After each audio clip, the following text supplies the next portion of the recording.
필기 준비를 하시기 바랍니다. 서울과학기술대학교 2017학년도 수시 인문사회계열 문제 보겠습니다. 역시 600자 세계문항을 출제를 하고 있고, 문제 1번에서는 두 개의 문학 작품을 통해 나타나는 죽음의 의미를 비교하시오, 이런 문제를 출제하고 있고, 문제 2번에서는 국가의 의무와 책임이라는 주제로 제시문을 활용해서 각각의 키워드를 유기적으로 결합하는 600자를 서술하라. 그리고 문제 3번에서도 산업혁명의 태동 배경을 제시문을 활용해서 서술하라, 이런 요구를 하고 있습니다. 전체적으로 2017학년도 수시 대비 논술 모의고사와 동일한 패턴의 문제를 그대로 출제를 하고 있습니다. 대학 측에서 예시 답안을 공개하고 있는 만큼 서술의 키워드는 간략하게 살펴보도록 하겠습니다. 문제 1번에서는 유해와 엄마의 말뚝에 나타나는 죽음에 대한 인식을 비교하라, 이런 요구를 하고 있는 만큼 먼저 포괄적으로 공통점을 서술하시는 것이 체계적인 도입의 느낌을 주게 될 것입니다. 따라서 제시문들은 한국전쟁과 죽음의 문제를 다루고 있지만 그 다음으로 이제 차이점의 기준을 제시를 하셔야 될 것입니다. 상이한 대응의 양상을 보여주고 있다.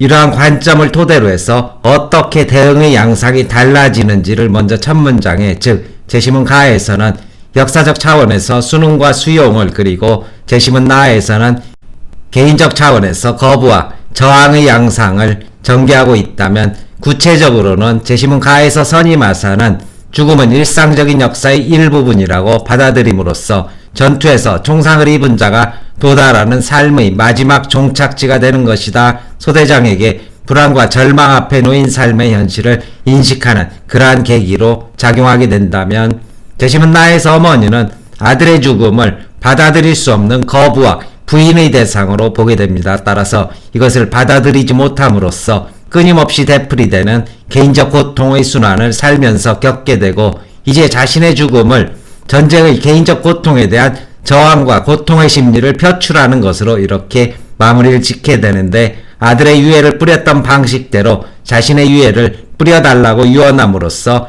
자식의 죽음에 대한 한을, 뿌리 깊은 한을 보여주고 있다. 이러한 식의 서술 전개하시면 될 것입니다.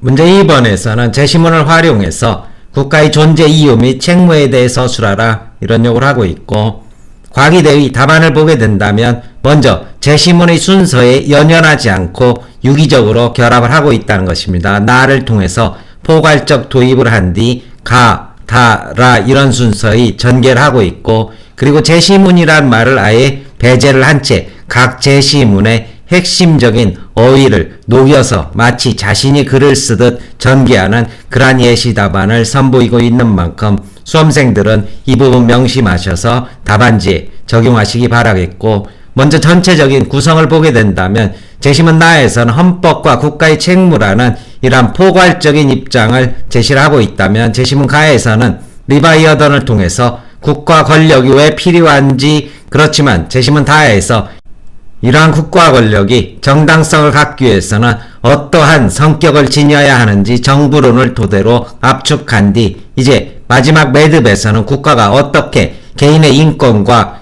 복지를 증진해야 하는지 이러한 구체적인 권력의 실현 방안을 전개하라, 이런 식의 글 구성으로 볼 수 있을 것이고, 이제 세부적으로는 제시문 나에서는 헌법 34조를 통해서 국가는 국민을 보호하고 인간다운 생활을 할 권리를 보장해야 한다. 그리고 재해를 예방함으로써 위험으로부터 국민을 보호해야 될 그런 책임을 가지게 되는데, 이때 국가는 전쟁 상태를 막는 집단적인 구성물이 된다. 이기적 개인의 충돌을 막는 그런 집단적 구성물로서 질서 유지를 위한 강력한 국가 개념도 필요하지만, 그러한 국가의 권력은 국민의 평화 안전 및 공동선을 위해할 때 정당성을 확보하게 되는 것이다. 권력이 사유화된다면 그 권력은 정당성을 얻을 수 없다. 마지막으로 국가의 책무는 인권의 보장에 있는 만큼 이를 위해 사회보장 및 사회복지 증진을 실현하는 것이 국가의 책무가 된다. 이러한 식의 매듭해 주시면 될 것입니다.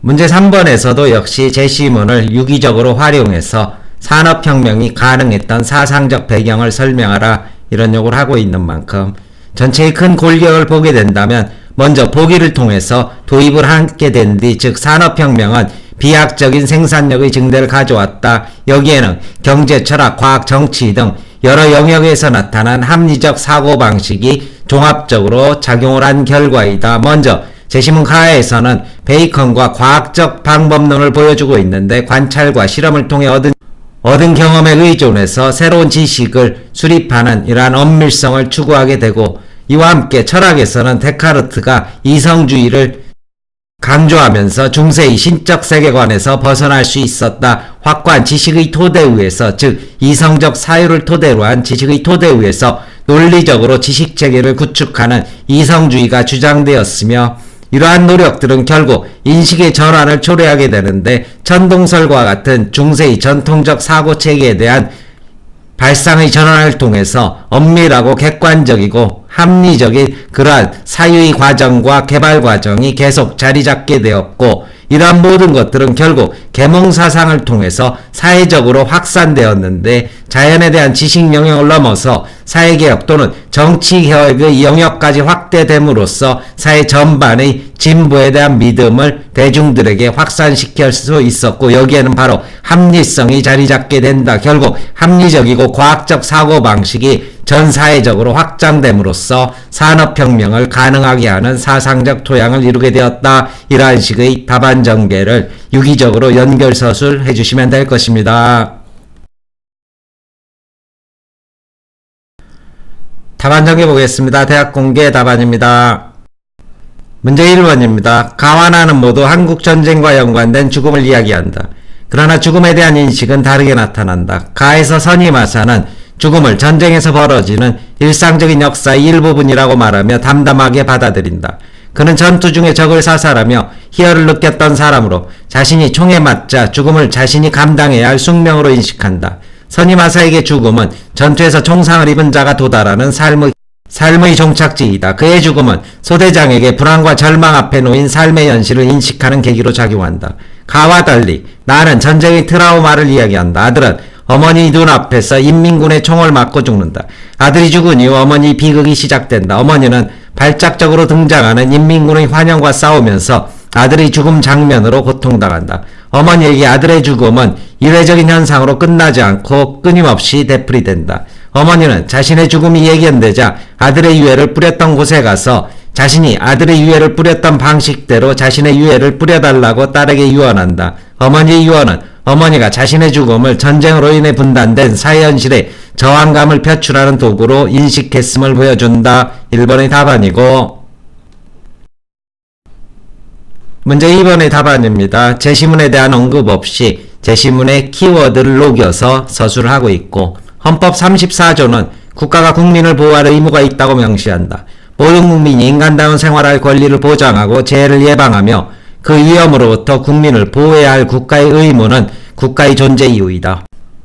홉스는 리바이어던에서 이기적 인간이 만인에 대한 투쟁에서 벗어나 보호를 얻고 인간다움을 보장받기 위해 만든 체제가 국가라고 설명하였다. 그는 국가의 질서가 잘 유지되고 나아가 강력한 국가가 되려면 국민 모두가 만족할 수 있는 국가체제여야만 한다고 주장하였다. 국가의 존재 이유를 인간의 권리에서 찾은 로크는 정부론에서 국민의 평화, 안전 및 공동성만을 위해 국가의 권력이 사용돼야 한다고 주장하였다. 그는 통치자가 자신의 권력이 국민들로부터 위임받은 것임을 망각한 채 권력을 사유하고 무소불위의 권력을 휘두르며 국민을 위험에 빠뜨려서는 안 된다는 점을 강조한다.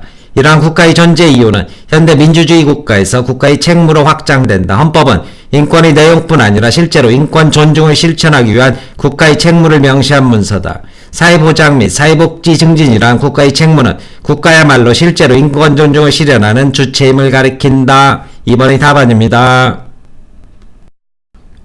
3번입니다. 역시 유기적인 연결서술 하고 있습니다. 18세기 후반 이후 시작된 산업혁명으로 영국을 비롯한 서유럽 국가들은 기계공업을 바탕으로 비약적인 생산력의 증대를 이루었고, 이를 바탕으로 세계의 패권을 장악할 수 있었다. 산업혁명은 단지 경제 부문에서의 변화에 기인한 것만은 아니다. 그 바탕에는 16세기 이후 유럽의 철학, 과학, 정치 등 여러 영역에서 나타난 합리적인 사고방식으로의 변화가 있었다.